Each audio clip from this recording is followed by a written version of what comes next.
You're tuned in to the MtG Cable cast, where they cover Magic, the Gathering Finance. All right? You don't know about it? You're tuned in right now and get ready to learn some shit. Buckle your seat belts and light a blunt and get ready for the MtG Cable cast. Starring Reptar and Thirsty, them onion head motherfuckers. Welcome to the newest episode of the Cabal Cast, guys. This week, actually kind of special. So this is part one of a two-parter that concludes in our 4-year anniversary episode. So before we begin and tell you what the next two episodes are about, I want to say thank you for putting up with two people who seem to hate everything about this game, but keep coming back, telling us yet again, collectible card games are the most abusive relationship in the world. And with that, the next 2 weeks, we're actually going to be looking at a retrospective. So obviously, finance pods are about picks. That's what we're looking at. Episode 1 is going to be personal picks that we made that we didn't necessarily share in the podcast, but just stuff that we've invested in outside of whatever we've spoiled here. Yep. Because guess what? Content creators do that. Yes. I'm sorry. That's how it works. Yep. Behind the scenes, that's what goes on. That's what the Discord's all about. Yeah. So, without further ado, take us away, my lovely co-host. Absolutely. So, for me, I went through everything that I picked up this year, and I broke it out into picks that I made for the cast versus personal, like you mentioned, up top. And I found kind of like two big groupings of types of picks that I made. And the first one, and probably most obvious to anybody who listens, is picks surrounding what I thought would be an uptick in interest in Commander Enchantress decks. I've made a lot of those picks even last week, and I still have a couple more coming because I do believe in it. But what I'm noticing is that my timeline on a lot of this stuff was, for the most part, really wrong. I have Sanctum Weaver listed here as one of these picks. I did pick it well before it made it to the cast, and that card actually did what I expected it to, but it did not hold long-term value, and that's kind of what we're looking at for everything else. One of the picks that I made behind the scenes, because I wasn't totally sold on it, was the Judge promo Sterling Grove. And the reason I did this was because it's a Judge promo. They are very limited in quantity, even though it is for the new Judge program, so it has the owl stamp. There's going to be more of those than there are some other promos in the history of the Judge program. The Enchantress theme just picked up. We got Seth's Harvest Hand, all the support from Modern Horizons into Theros Beyond Death, and not New Capenna, Kamigawa. Yeah. That helped us lean in a little bit. And I figured if I was just going to dump a bunch of money on a card I'm going to throw in a box, then it'll be this. And I've done this from time to time. But this is not something I even mentioned in the Discord. It's just something I did on my own. And if we take a look at the stocks graph, it actually kind of tailed off from the over 30 it was. And I bought in basically when it tanks down to about $9 or $10 each. And from that, let's see, it was about $10. I bought 10 at 9. CK is currently buying a handful of them at 2. So that's a loss of $7 per Sterling Grove. But the thing is, because this is a Judge promo, I'm willing to hold on to this.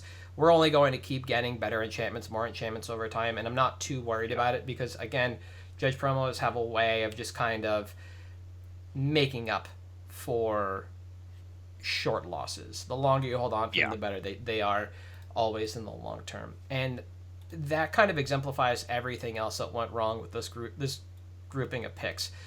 But not for the podcast, only the personal ones. So when Neo hit, I basically combed the spoiler and I went through and I picked a bunch of cards that I thought would fit into the Enchantress theme.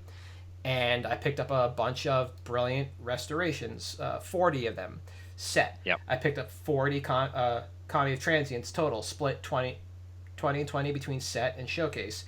And I got them for about 30 to 40 cents a piece for everything, and they're currently bulkish price at CK. So all said and told on those picks, I lost about $20.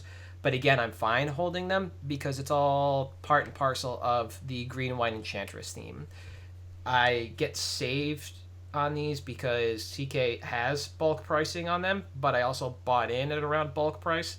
So these are just going to move from my spec boxes to what I call my infinite quantity box, which basically has everything that I bought in infinite quantity that was at bulk price, like Wake Root Elemental from M19 or M20 that essentially combos with Gaia's Cradle Yeah. and that kind of ilk, and then just let it rot on the shelf for the day that it pokes back up to over what I paid.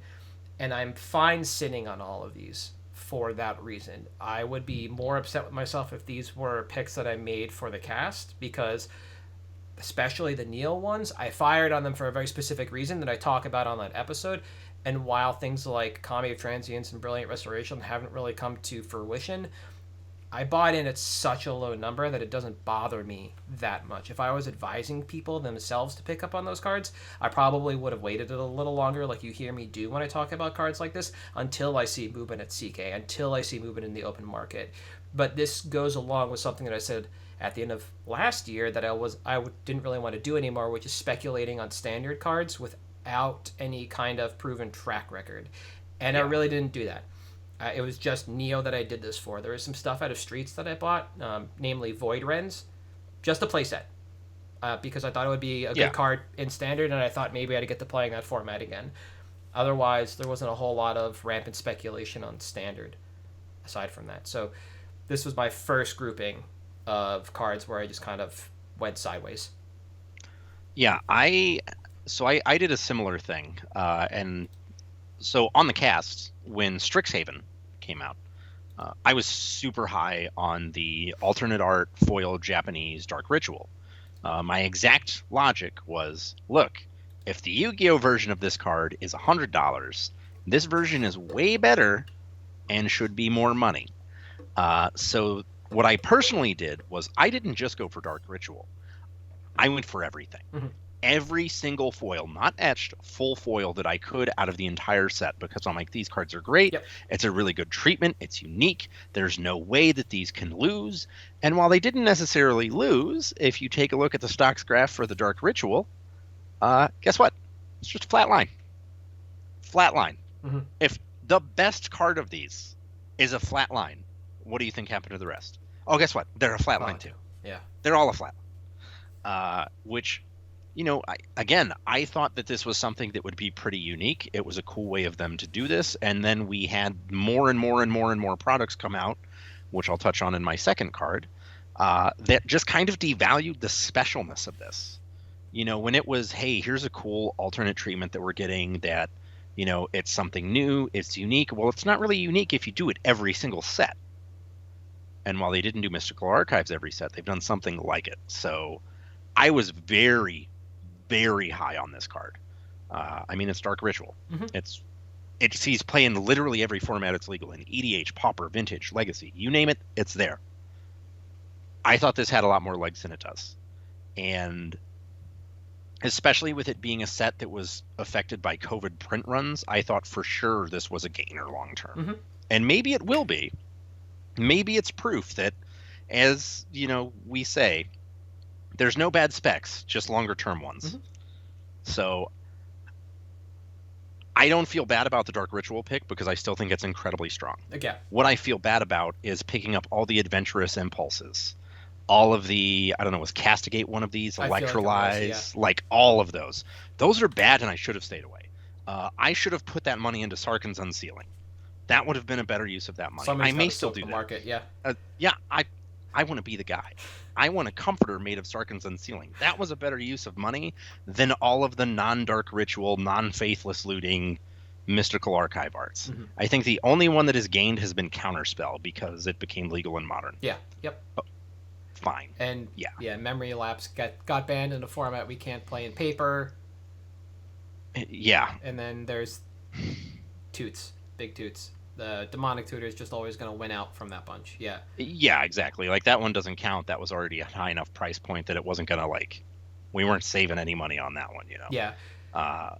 But I think this, you know, goes into kind of what you were saying, where speccing on standard cards might not be the best thing because not this card wasn't standard legal, but it was certainly in the collector's boosters, which were the only things anybody was opening of this set because guess what they wanted? Those cards. All of the Mystical Archives cards. So it just saturated the market too much, and there's too much out there compared to the demand, which might change if we ever get paper legacy again, but doubt that's happening anytime soon. So it's an absolute wash. Yeah. What was your second group? Well, before we get to that, the one thing I sure. want to note is I thought that Providence would have carried a bunch of this stuff, which is Providence is a word we've been using a lot this year because this year has been the first year of a lot of interesting things.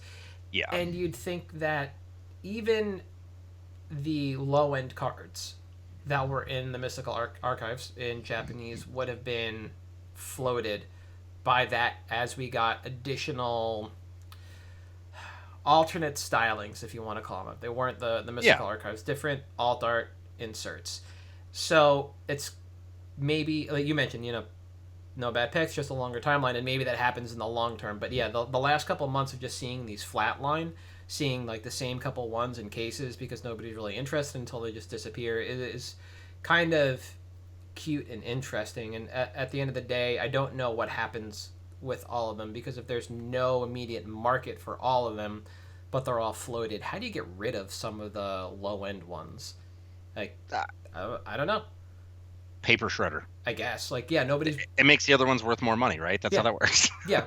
Because otherwise they're worthless. Yeah, nobody's selling yet the full, the full set of Japanese alt art Mystical Archive cards. It's not the kind of thing you need to collect them all. We talked about last week on the cast, Goblin. Goblin, right? And there's been the math done. We found the tweet shortly after the cast of the 10 or 15 best sticker sheets you need to work within Legacy for both just Goblin and some of the other proposed sticker synergies. And what we couldn't do after the cast was actually find anyone selling all 48 sticker sheets or any kind of grouping. That's a product that makes sense to group. Like, hey, just do it.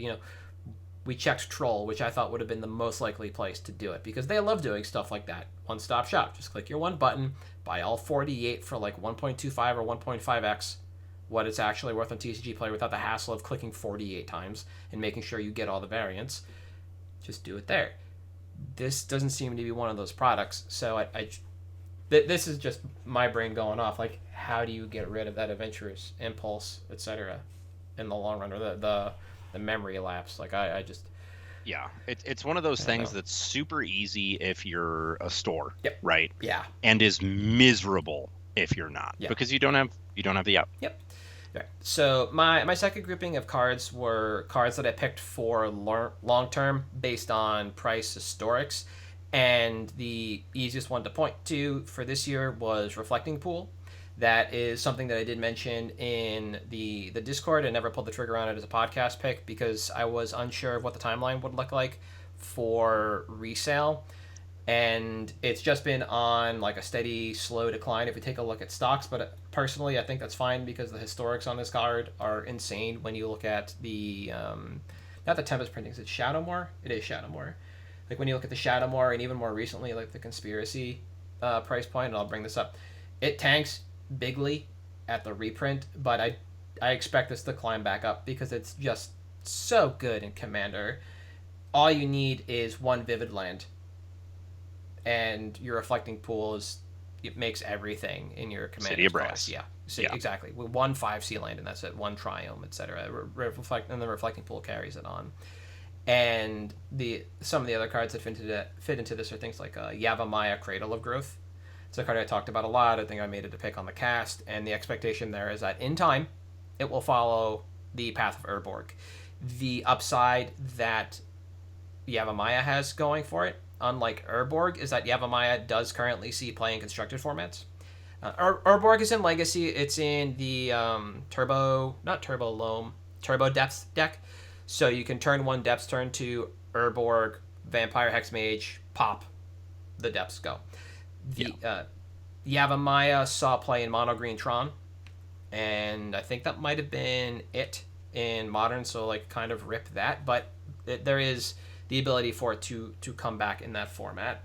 And another one in that pick was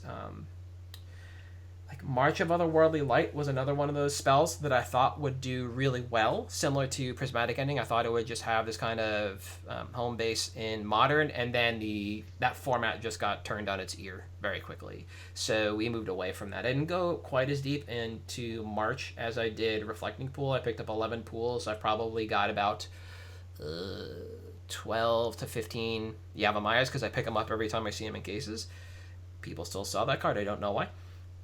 And March I've got about 8 of. And these were all cards that I expected to have longer term growth in formats based on historics and parallels to other cards.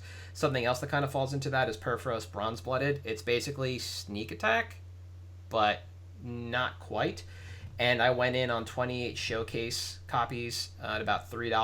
CK is currently buying at 1.3, so that's basically a $45 loss. And I've got about 4 showcase foils. That's an even worse ratio, because apparently that trend has come and gone. We were coming up at a time where people were really interested in sneak attack and wanting to sneak in their dragons. And we got this is well before Baldur's Gate hit. This is actually in January I picked up Perforos. And I thought, okay, well, if Cerulean is picking up, and that's a sneak attack, and sneak attack goes in the dragon deck, and you play some other weird sneaks, why not play Perforos? And it did go up for a little bit and then came tanking right back down, but it's still a card, like the others that I believe in, that we can point to historics on very similar cards, but it was a little too dicey to make a pick on the cast, because the historics for the card itself wasn't there, just the parallels. And I'm eating my hat on all of them.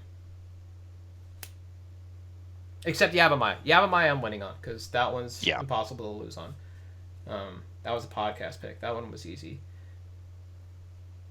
Yeah, Yavimaya was definitely the one that, I mean, we talked about it. It was, hey, look, this is what we think is the most sure thing in the set. Not close. I fully expected the set to basically be, fueled by EDH stuff, same as first one.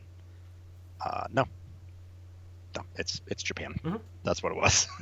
And right. There's it's also it's interesting because, and this was something we touched on pretty much throughout the pandemic, was we felt that the cards were fairly undervalued because there were massive production issues.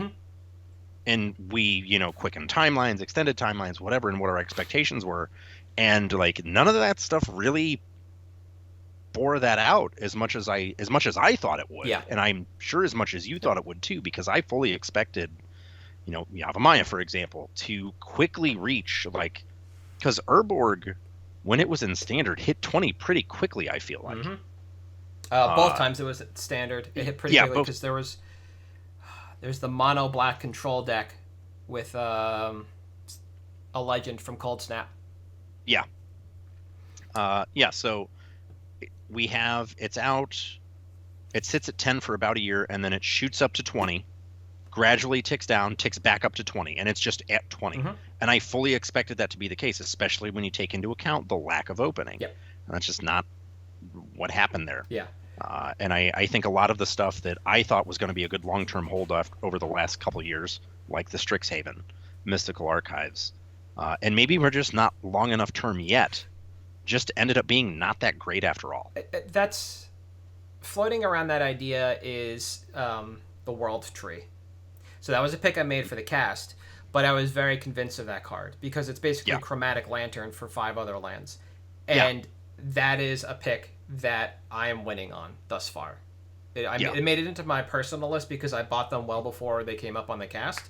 So it was kind of a pick for me. And the longer I sat on it, and I felt better about it, making it a pick for the cast. So it turned from a personal spec into a podcast spec because there was a vehicle for it. It had legs, and it's doubled up from or almost doubled up. One,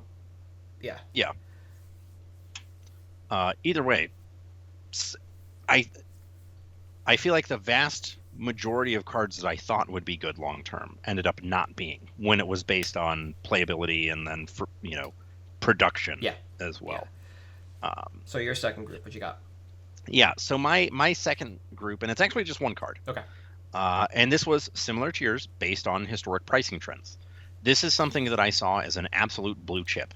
This is something that, look, they come out with these sets every 6 years. The lands are great. The foils are awesome.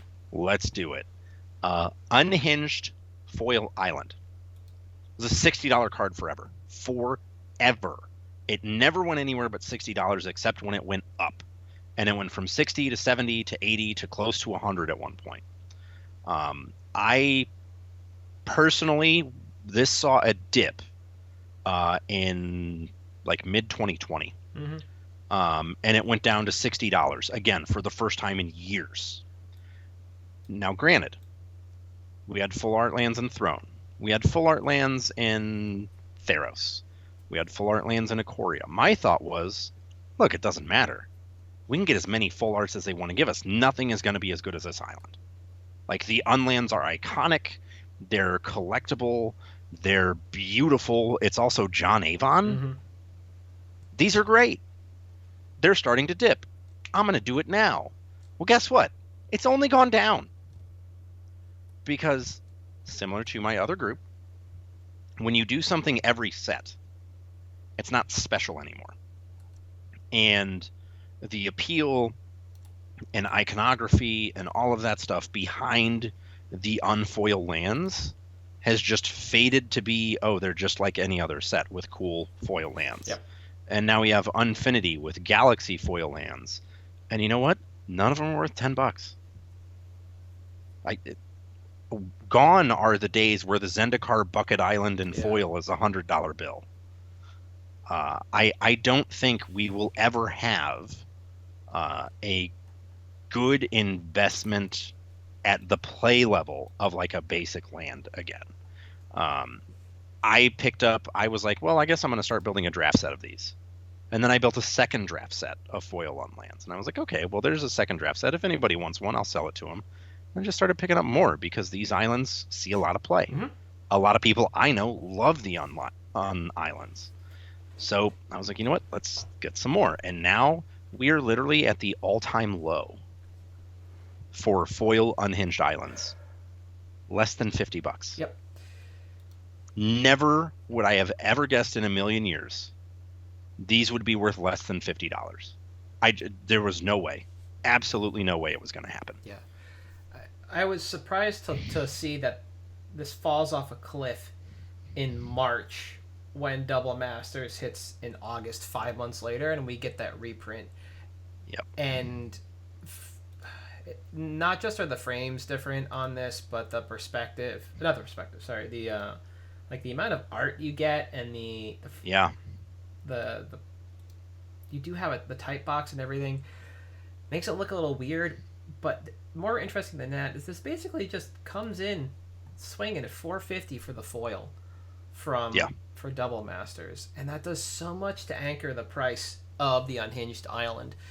And it's not like this doesn't get camera time if you have the opportunity to. People still love playing these, the unglued ones. You'll betas. I'd have to imagine that this stuff is some of the most popular, and even those people who like playing a different art for every mountain in their deck usually end up running one unglued and one unhinged mountain because they look really decent, both of them. And it's surprising to see this sit here for so long, over a year, at hovering around 50, I'll say. There was a little bit of promise back in June, and then back down to 50. I bet that was an OP announcement. I bet that was an OP announcement that pushed it and then came down. Yeah. But yeah, the fact that lands, a necessity for this game, can be such a good investment vehicle, quote unquote, for certain types. Fetches, shocks, buddies used to be fine until they reprinted those into dirt. The fast lands and the if you want to call them horizon lands, whatever you want to, the horizon canopy cycle, whatever you want to call them. Yeah. They're such good investments, or they were when we had the opportunity to pick them up. Fetch lands from Double, whatever the new ones are, MH2, are a really good look right now because they're super cheap, but you can't make the same move on any kind of basic, to your like the point you made. there's no singular basic outside of like beta and unlimited that you could move in on that provides an investment vehicle for people, or even like binder candy. Yeah. More often than not, people just pass on basic lands like this. They'll take interest in beta and unlimited, but rarely now will you see people interested in unglued and unhinged, because to your point, we get a new unset every year, we get a new look, we get a new full art style with that, we get some weird type of full art land now with every standard set, and that really kind of de-glamours the art of the full art, essentially. Yep. Now people do truly get to choose the artist they like and move on with their lives, and you know what, that's fine. Yeah. It's just as an interesting point now that this is no longer something, you know, that you could do. It's not like people showed up with a one row of basics to an event to trade out to people, but you could have some interesting stuff in your binder and you'd usually get some bites, you know. Yeah, and it's another sign of just how the landscape has changed so drastically. Mm-hmm. You know, like we're not at a point where we were. Yeah. Where you could do that. And it's not just the trade side of things that's changed. It's all of it. The vending side, all of that. And you know, again, I spend a lot of time joking about being a, you know, old fuddy-duddy who's afraid of change and hates everything. And that's still largely true. Mm-hmm. But I mean, the reality is, but you're going to have to learn to accept it. Yeah. And I think that the last couple of years were a very telling time, not just for me and how I have adapted to the vendor landscape, but how pretty much everyone, you know, everything has changed in the industry. Yeah. And I guess that's the reality. Yeah. It's interesting to take a look at the sales number on the unhinged stuff. Like, they do well in the last 4 months. About 40 a month have been sold. Yeah. For LP, 85 orders, 15 of them. 10 of them were for 4 or more. So those are people actually building land bases. Yeah. You do see a handful of ones, but the foils, those are like 1 a month at most. Yeah. For this, and they truly just sit around market. It is immovable or immutable, this price. The last and I mean, how many times were you at a booth where you bought and sold how many of those over the course of a weekend? Yeah. You know, like double digits. You could buy them, price them, and they'd immediately sell. They go. Yeah, all of them. They all move. Yeah.